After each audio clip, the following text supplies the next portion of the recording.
Well, hello and welcome to the Bottom Line Me podcast. I'm your host, Ann Allard. Today, I have a very special guest with me, someone who plays a crucial role in a real estate transaction, and that is a title insurance underwriter. I'd like to welcome Melissa Morrow, a seasoned title insurance underwriter. Melissa has a lot of experience in helping agents achieve successful closings. So, welcome, Melissa. Thanks so much for taking some time to join me today. Thank you so much for having me, Anne. Well, it's great to see you. And so before we get started, could you tell our audience a little bit about yourself, what you do, where you're from? Sure. So I'm one of the Massachusetts underwriters in our Andover, Massachusetts office, and I've been with Old Republic for 3.5 years now. Before that, I was in private practice for 22 years. Most of that time, I was an Old Republic agent. So I'm very familiar with both sides of the conversations that agents have with underwriters. Wow, that gives you incredible perspective when you're dealing with agents who are obviously um, calling on you for help with certain underwriting issues. So I think a great place for us to start is let's just talk a little bit about what exactly an underwriter does and how do they contribute to a smooth closing. Absolutely. Well, let's start with what underwriting is. Great. Underwriting is the process of getting us from point A, which is the status of a title today, to point B, which is issuing one or more title insurance policies on it. And as an Mhm. underwriter, you design the roadmap of how you get from point A to point B. So, to that, our agents are the front line underwriters because they're reviewing the title examinations, making determinations if there's anything that needs to be corrected or Mhm. addressed in the back title. Do we have a clear chain of title? Do we have a good legal description? And then from there, again, it's designing that roadmap of here are all of the things we're going to need to have a successful closing and issue good policies. Now, Awesome. underwriting counsel jumps in because we're the cavalry. When the agent needs a little extra help, if Mhm. there's anything that has a little extra risk involved or something maybe they're not as familiar with, haven't seen before, call in the cavalry. That's what we're here for. We're going to help you design that roadmap from point A to point B. Great way to describe it. So I think one of the important things that I wanted to address today was, collaboration tips. Can you share with our audience how either a title agent or a title attorney can effectively and efficiently collaborate with you as the underwriter when they're faced with some kind of a closing issue? Any tips? Absolutely. Communicate, and more is more. More is not less. Sometimes you'd be surprised how something that doesn't seem immediately relevant to the question you're asking may help get us to an answer. So it can be helpful, for instance, to give your underwriter the full title exam instead of just the section that your question was about, because the answer Mhm. may be hiding somewhere else. We're so lucky to live in the technological age that we do, that lets us communicate on such a bigger scale than when I started in this industry. And it's wonderful to be able to take advantage of that. Yes, without a doubt. I mean, I don't want to age myself, but I remember the first time a fax came over and I was just fascinated with it. But it has been a game changer and it moves the process along so much more quickly than it used to be. So, so how about communicating with an underwriter? What are some best practices that you could share with us? Sure. Telling me about your transaction can be helpful because that can change the analysis of risk in a certain situation. So If your client is an investor who's planning to build 20 condominium units on a piece of property, that may have different considerations than your clients are buying their first home and planning to live there for the next 20 years. So again, that information about what this transaction looks like and what your buyer's needs are or your lender's needs can be very helpful. Any preferences on the efficiencies of, because I mean, there's so many different options today. You can text somebody, you can call them, you can email them. And one of the things that I've run into at times is well, start a conversation via email and then all of a sudden it moves to text. And it's very difficult to keep track of everything. So do you have any suggestions on that? For me personally, starting with an email that includes copies of what we're talking about is generally going to be the best bet for me. I love to have the opportunity to look at the documents and then let's follow up with a phone call if it isn't something that is best handled just through email. I love talking to our agents. There are definitely situations where phone is the best. But like I said, at least for me, I know seeing documents is always key. Yeah.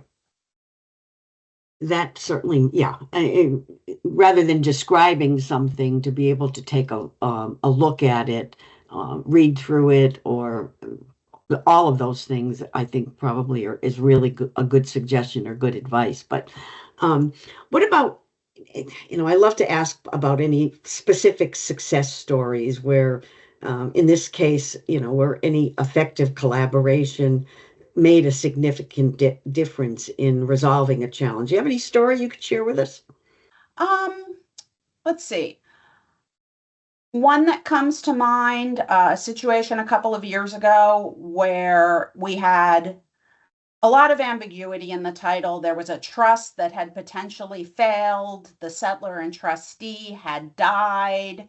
It was one that at first blush really looked like it was probably going to be headed to some sort of litigation to resolve.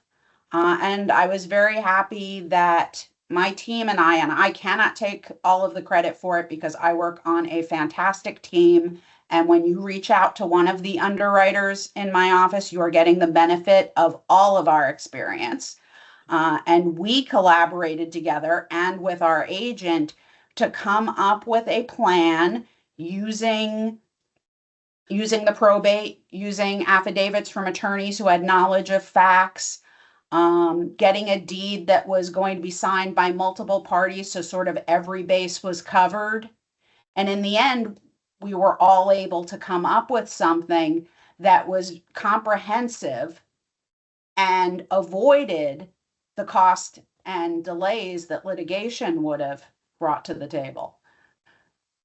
Interesting. Well, I personally know most of the folks on your team, living in Massachusetts myself. But so, yeah, you do have a great team. And I think that is one of the things that our agents can rely on is that they don't just have one source that they can go to. There's a collaborative effort that goes on within your office whenever there's a need. So I think that's really wonderful. So, yeah. One other thing that I was just interested or curious about is any trends. Do you see any current trends or changes in the industry that you think our agents should be aware of today? Well, I think that the trend that has been going on for the last couple of years is that there isn't a lot of voluntary mobility among existing homeowners. And I deal primarily on the residential side of things. So that's what I'm looking at. And, a lot of people are locked into low rates, and with prices so high and interest rates where they are, they're not the ones who are selling. So who is selling? We have an aging population. That means that there are deaths that are happening, or there are people who are no longer capable of independent living. And so a lot of what we're seeing is coming out of that, divorce, foreclosure, other sort of life events that lead to the sales of homes. So on one hand, almost every title I touch has death, divorce, foreclosure, or some combination of those things as factors.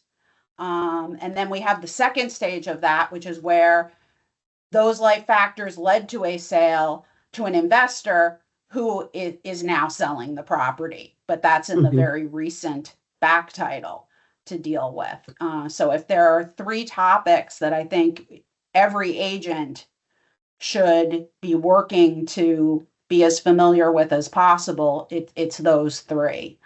And again, the underwriting team in whatever state you're in is around to help see you through that. Excellent. Interesting. Whenever I'm talking to an underwriter these days, something that is top of mind for all of us is fraud. Any comments you wanted to share with us on how to stay top of mind with it, or anything that you want to make sure that our agents out in the field are aware of as it comes to fraud these days? Obviously, yeah, that's been an issue, unfortunately, for a while, and it only seems to be getting worse. And I was talking a little earlier about the wonderful technological age we live in, but a downside to that is that it has made fraud easier. And I think it will be interesting, and maybe not the best way, over the next few years as AI is becoming more prevalent, to see what the effect of that is on fraud. So I know everybody's heard so many times at this point, be vigilant, but that is the continued advice. And also, again, be vigilant for what may be new. We've all heard certain stories about seller impersonation. We've all heard stories about fraudulent payoffs. Emails being spoofed. But we also, unfortunately, need to be worried about what's coming next after that. I can't even imagine. The first time I heard the phrase seller impersonation, I thought, wait, what? It just, but the bad actors out there are always seem to be getting one step ahead of us all. So, well, thanks. Those are great tips. And I think there's no question that it has to stay top of mind for all of us, whether we're involved in a transaction or we're just communicating these days. So thank you. Now, as you may know, on our podcast, I always like to ask my guests for some bottom line advice. So I think, as it relates to our conversation, give us the bottom line on what advice you would give to somebody who's trying to build a strong relationship with someone like you, an underwriter in a title insurance company. I think it's key to remember that title review, that underwriting is part science and part art. And we have that benefit that that there are ambiguities and there are nuances, and we can really work together to come up with not necessarily the right solution, because there isn't always the right solution, the right answer.